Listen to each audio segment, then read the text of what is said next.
ನಮಸ್ಕಾರ. ನಾನು ಮುನಿರಾಜ್. ನನ್ನ ಯೂಟ್ಯೂಬ್ ಚಾನಲ್ ಆದ D2D ಮುನಿಗೆ ನಿಮಗೆ ಸ್ವಾಗತ. 27 ನಕ್ಷತ್ರಗಳ ಸುದರ್ಶಿನಿ ಅಂದರೆ ಇದರ ಫಲ ಏನೆಂದು ತಿಳಿಸಿಕೊಡುತ್ತೇನೆ.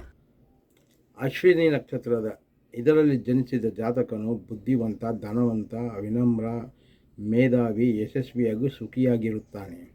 ಭರಣಿ ನಕ್ಷತ್ರದಲ್ಲಿ ಜನಿಸಿದವರು ವ್ಯಾಕುಲ, ಪರಸ್ತ್ರೀಯರಲ್ಲಿ ಆಸಕ್ತಿ, ಕ್ರೂರ, ಕೃತಜ್ಞೆ ಹಾಗೂ ಶ್ರೀಮಂತನಾಗುತ್ತಾನೆ.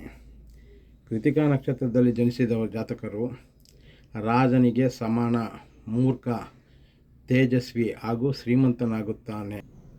ರೋಹಿಣಿ ನಕ್ಷತ್ರದಲ್ಲಿ ಜನಿಸಿದವರು ಪರರ ಪ್ರಮಾದಗಳನ್ನು ಹುಡುಕುವವರು, ಅಂದರೆ ಕೃಶ ಶರೀರ, ಬುದ್ಧಿವಂತ ಹಾಗೂ ಪರಸ್ತ್ರೀಗಾಮಿಯಾಗುತ್ತಾನೆ. ಮೃಗಶಿರ ನಕ್ಷತ್ರದಲ್ಲಿ ಜನಿಸಿದವರು ಸೌಮ್ಯ ಸ್ವಭಾವದವರು, ದೃಷ್ಟಿಯು ಕಾಮಾತುರ ಹಾಗೂ ಅನಾರೋಗ್ಯದಿಂದ ಪೀಡಿತ ನಿರ್ಭವನಾಗುತ್ತಾನೆ. ಆರ್ದ್ರ ನಕ್ಷತ್ರದಲ್ಲಿ ಜನಿಸಿದವರು ಬಲಿಷ್ಠರು, ಚಂಚಲ ಸ್ವಭಾವದವರು, ಧನಹೀನರು. ಪುನರ್ವಸು ನಕ್ಷತ್ರದಲ್ಲಿ ಜನಿಸಿದವರು ಮೂಢ ಬುದ್ಧಿಯವ, ಶ್ರೀಮಂತ, ಬಲವಂತ, ಪ್ರಸಿದ್ಧ ವಿದ್ವಾಂಸ, ಕಾಮುಕನಾಗುತ್ತಾನೆ. ಪುಷ್ಯ ನಕ್ಷತ್ರದಲ್ಲಿ ಜನಿಸಿದವರು ಸಾಧುಗಳು, ದೇವತೆಗಳ ಭಕ್ತರು, ಧನವಂತ, ಬುದ್ಧಿವಂತ, ಪ್ರಜಾಪ್ರಿಯನಾಗುತ್ತಾನೆ. ಅಶ್ಲೇಷ ನಕ್ಷತ್ರದಲ್ಲಿ ಜನಿಸಿದವರು ಕ್ರೋಧಿ ಸ್ವಭಾವವಾಗಿರುತ್ತಾರೆ. ಮಖ ನಕ್ಷತ್ರದಲ್ಲಿ ಜನಿಸಿದವರು ಗರ್ವಿಷ್ಠ, ಪುಣ್ಯವಂತ, ಪತ್ನಿಯ ವಶದಲ್ಲಿರುವವರು, ಗೌರವಯುಕ್ತ, ಧನವಂತನಾಗುತ್ತಾನೆ. ಪೂರ್ವ ಪಾಲ್ಗುಣ ನಕ್ಷತ್ರದಲ್ಲಿ ಜನಿಸಿದ ಜಾತಕನು ಚಾರಿತ್ರ್ಯಹೀನ, ಕಾಮುಕನಾಗುತ್ತಾನೆ.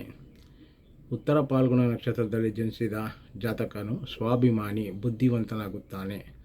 ಹಸ್ತ ನಕ್ಷತ್ರದಲ್ಲಿ ಜನಿಸಿದವನು ಪರೋಪಕಾರಿ, ಶ್ರೀಮಂತನಾಗುತ್ತಾನೆ. ಚಿತಾ ನಕ್ಷತ್ರದಲ್ಲಿ ಜನಿಸಿದ ಜಾತಕರು ಅತ್ಯಂತ ಗೌಪ್ಯ ಚರಿತ್ರೆಯನ್ನು ಹೊಂದಿರುತ್ತಾರೆ, ಪರಸ್ತ್ರೀಗಾಮಿಯಾಗಿರುತ್ತಾನೆ. ಸ್ವಾತಿ ನಕ್ಷತ್ರದಲ್ಲಿ ಜನಿಸಿದ ಜಾತಕರು ದೇವತೆ, ಬ್ರಾಹ್ಮಣರನ್ನು ಪ್ರಸನ್ನಗೊಳಿಸುವವರು, ಭೋಗಿ, ಶ್ರೀಮಂತ ಹಾಗೂ ಮಂದಬುದ್ಧಿಯಾಗುತ್ತಾರೆ. ವಿಶಾಖ ನಕ್ಷತ್ರದಲ್ಲಿ ಜನಿಸಿದ ಜಾತಕರು ಅಹಂಕಾರಿಗಳು, ಅಧಿಕ ಕೋಪ.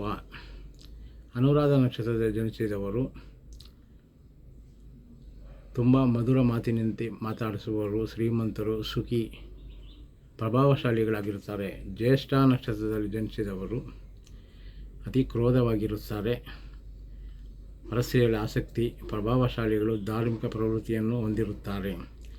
ಮೂಲ ನಕ್ಷತ್ರದಲ್ಲಿ ಜನಿಸಿದ ಜಾತಕರು ವಾಕ್ಚಾತುರ್ಯವುಳ್ಳವ, ಕುಶಲ, ಧೂರ್ತ, ಕೃತಜ್ಞ ಹಾಗೂ ಶ್ರೀಮಂತನಾಗುತ್ತಾನೆ.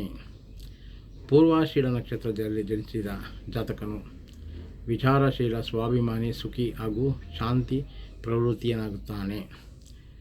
ಉತ್ತರಾಷಾಢ ನಕ್ಷತ್ರದಲ್ಲಿ ಜನಿಸಿದ ಜಾತಕರು ಶಾಂತಿ, ಸುಖ, ಶ್ರೀಮಂತ, ಪಂಡಿತನಾಗುತ್ತಾನೆ. ಶ್ರವಣ ನಕ್ಷತ್ರದಲ್ಲಿ ಜನಿಸಿದ ಜಾತಕನು ದೇವತೆಗಳಿಗೂ ಬ್ರಹ್ಮಜ್ಞಾನಿ, ಭಕ್ತ, ರಾಜನಿಗೆ ಸಮಾನನಾದ ಶ್ರೀಮಂತನಾಗುತ್ತಾನೆ.